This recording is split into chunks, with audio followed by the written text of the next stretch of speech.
Generally speaking, no. Sometimes yes. And that's only because Hollywood expects for writers to get their own attachments these days. So now I kind of make myself think about it.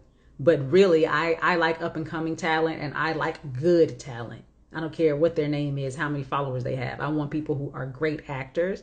And so I'm open to meeting those new people. But because of how the industry has shifted over the past at least 5 to 8 years with writers having to find their own attachments, I now try to think about who those actors are as I'm writing. Shannan E. Johnson, CEO of The Professional Pen, where we develop screenwriters from I did a pitch. Need help on your screenplay? Go to www.theprofessionalpen.com. I wouldn't necessarily say you need to go as far as to have multiple scripts, but I do think that you should understand who you're pitching to, what size budgets they make, and pitch to them so that you can get the thing. You know what I mean? Like, you're not going to walk in to a store that sells things at $1,000 per unit and talk them into selling it at $2,000. That's not what they do. Those are not the kind of clothes that they sell. Those are not the kind of products that they sell. So the same thing is true for production companies, networks, studios, producers, whoever they are. You should be pitching to people who make the kind of thing you're trying to make. But with that being said, if you understand the landscape and you understand that this could be made for $25 million, or it could be made for $5 million. And now that's you putting on your producer hat. So if you're talking to the people who only have $5 million, then you're talking to them how it can get made for $5 million. If you're talking to the people who can do it for 25, then you're talking to them about how it can get done for 25.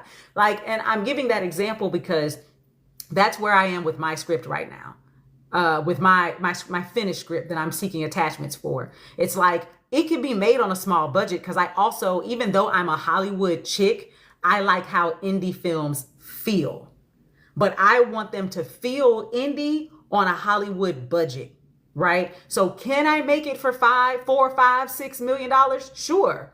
But also the director I want to work with deserves to shoot a $25 million movie, because this is also me thinking about putting myself in her shoes and thinking about the trajectory of her career. Like, is it fair for her to just keep getting low budget movies just because she can make it happen? Like, just because you know she's going to turn this water into wine, does that mean you should just keep giving her money? Or should at some point somebody throw her some champagne and give her some rosé or something? You know what I mean? So it's like, sure, if I end up having to do this on my own and I know I don't have, the contacts to get $25 million, then it is what it is. But if I can get I'm going to try to get my director the most money they can get, because I think they deserve to play. Like, this is supposed to be fun. They shouldn't be looking at it like, oh, we got to stay in this budget.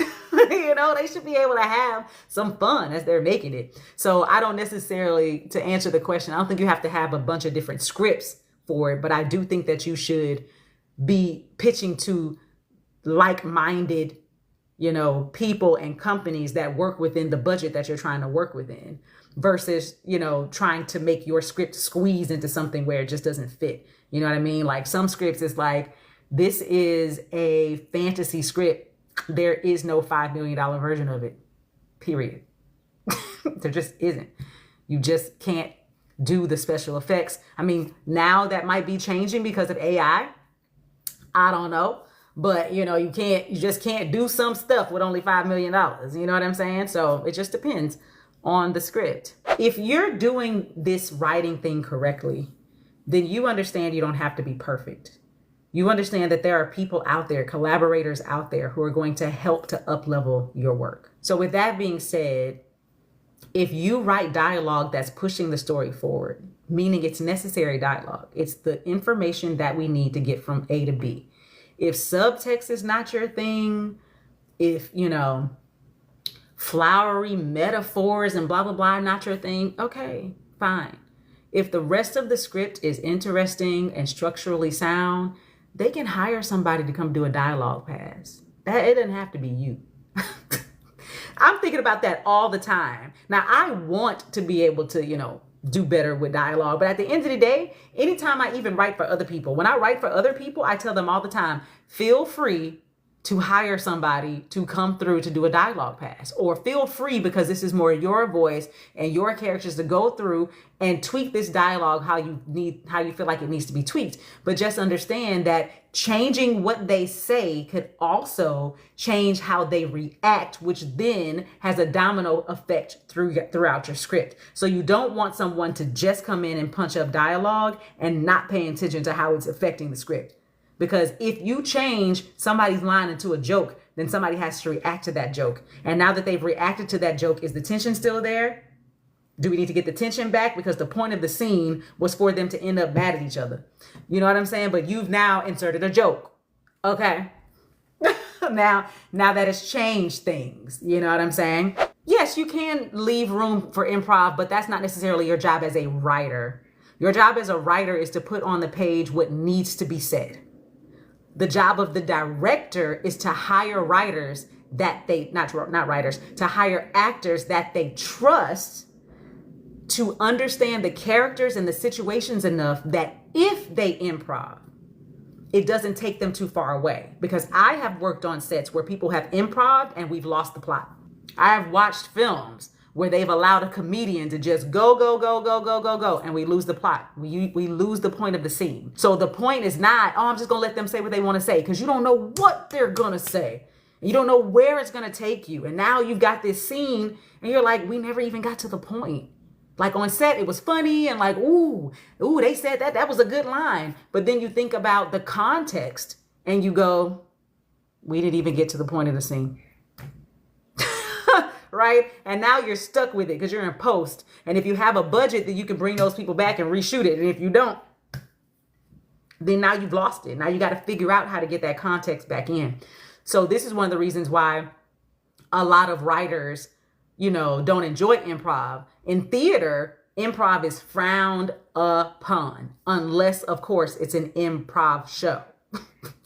If it's an improv show, have at it. But in theater, if you don't say exactly what that line is, you will get a note every single night. I got a note for saying the instead of a. I'm not lying to you. Not lying to you. I was on a Broadway national tour and we would do notes. And the note was, Shannan, you said the such and such instead of a such and such. Let's make sure we, get that for tonight. Whereas in film, it's not up to the writer anyway, because the writer's not there. The director is there. The director decides what those actors do and how they give the line. So some directors are like, hey, stick to what's on the script. Some directors are like, as long as you understand the context, get there. I'm one of those directors, but also I would have drilled that context into those actors so much that I wouldn't be concerned about them taking us away from the context. But not everybody rehearses their actors in film. Not everybody does real work with them. But because I come from theater, I do a lot of work with my actors before we gonna even get on this set. So by the time we're on this set, I'm not as concerned about you saying exactly what the line is, but I am concerned with you staying in the context, because the point is for us to end up here at the end of this scene. You got in there and started improvising and we ended up here. Nope, we got to retake it. Now I'm going to come back in and say, I need you to say the lines as they are. Now, if you're an actor who doesn't know your lines, now I know I don't need to work with you no more. Right? Like, as an actor, your job is to know the lines. Your job is not to just, okay, I'm going to get in there and kind of, do what I want to do. That's not your job. You might be allowed to do it depending upon who your director is. I'm going to get in there and kind of, do what I want to do. That's not your job. You might be allowed to do it depending upon who your director is, but that's not your job. Your job is to say what's on the page, because it's on the page for a reason. The writer wasn't at home like, it really doesn't matter. No, we weren't. Even if we understand, I've got Kevin Hart and Mike Epps. So I might throw in like insert joke about his height, because I'm not going to tell you how to crack that joke, but I'm still going to tell you what the joke is supposed to be, because contextually, I need you to go to a particular place. If the expectation would be, yeah, you can come in here and direct, but you have to do it like I do it. So that's one take, hold, no notes, move on. There's no growth in that. We get growth in notes. So it's the same thing with screenwriting. When screenwriters are like, I don't want anybody to read my stuff. I don't want anybody's notes. I just want to write what I write and it ends up on screen. There's no growth in that. There's no growth in that. Your growth comes from the notes. And it's crazy that screenwriters feel that way. I don't think novelists feel that way. I don't think artists feel that way. But screenwriters are really big on that, on this being their baby and it has to be their way. And I'm just like, no athlete, not one athlete becomes the best athlete they are because they didn't get any notes. Their whole life is notes.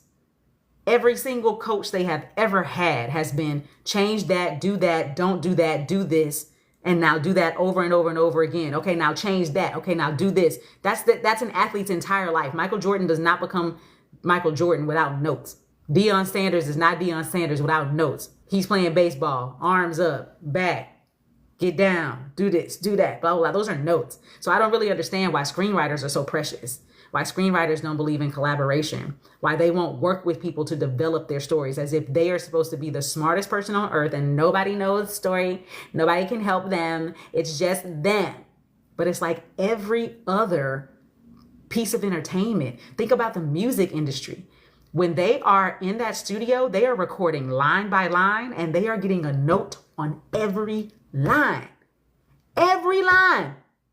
They sing one line and the producer's like, nope, do it this way. They sing it again. I need a little bit of this right here. They sing it again. Nobody, not nobody, but like, especially when you're starting out, most of them are not just going in and singing the whole thing and I get no notes. That's something you grow into. You know what I'm saying? And for those people who are, it's because they are a special kind of talent. But those people are usually the ones who are looking for notes. Like Beyonce can likely hear what the songwriter is trying to do and just kind of go in and do it. But she's the kind of person who will want to know, all right, how did that sound? How was this? Maybe we should try that. She'll start producing herself. Those are notes. Those are notes. So don't be afraid of notes, guys. I like The First Best Man, and this is less about how it was shot because of the storytelling and like the structure of it. So it's an ensemble cast, but this is Harper's story, right? And it's immediately known that he is trying to get his book. He doesn't know who has it, so he keeps asking.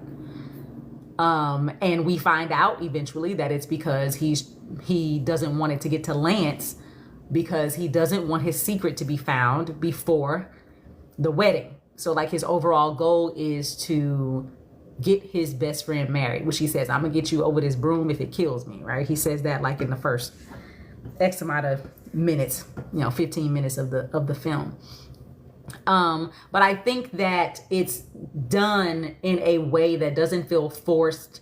Like the flashbacks don't feel forced.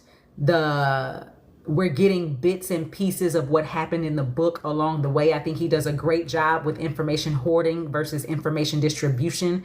Like it isn't such a mystery that we're like, oh my God, what are they hiding? There's enough subtext coming from the other characters. There's enough finger pointing coming from the other characters that we're kind of putting the things together, but still that reveal of Lance reading the book and realizing it means that his best man had had sex with his soon-to-be wife is a huge reveal. And I just think that it's very nuanced. And I feel like before then I had not seen a lot of that, specifically with romantic comedy. So for me, it feels even more like a romantic drama than it does romantic comedy, because it wasn't about hitting those boom, boom, comedy beats as much as it was about this character, these relationships between these characters.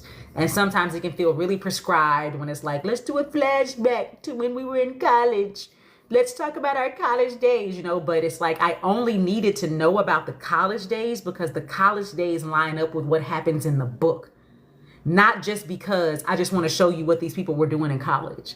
You know what I'm saying? I think he also does a great job of giving every single character their own goals, needs, motivations, even though Harper is our protagonist.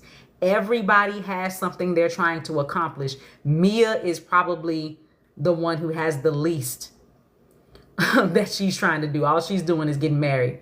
She's this angelic, thing. So, we're not really tracking her try to do anything. But, you know, Murch is dealing with his romance stuff. Harper's dealing with his romance stuff with his girl.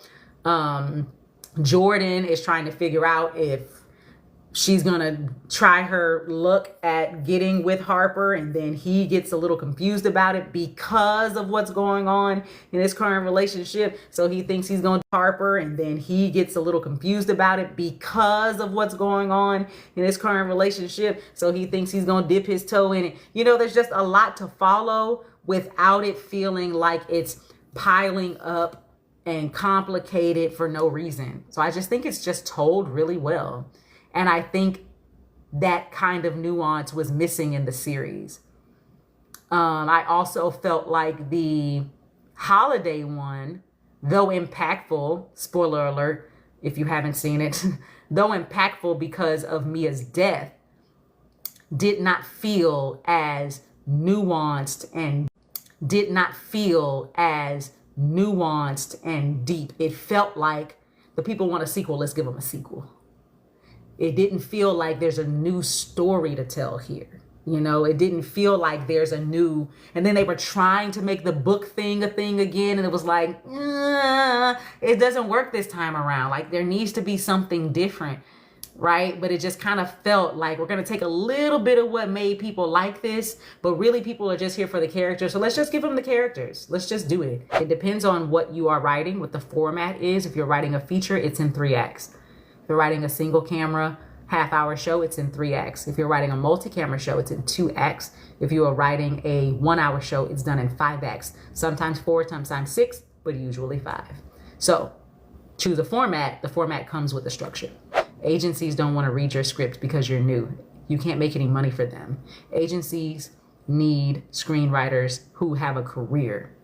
They need screenwriters who are selling, because they only make money when you sell. So instead of thinking about getting to an agency, change your point of view and start thinking about how can I make contacts to get people to read and possibly get this made, and the agents will come. And that's it.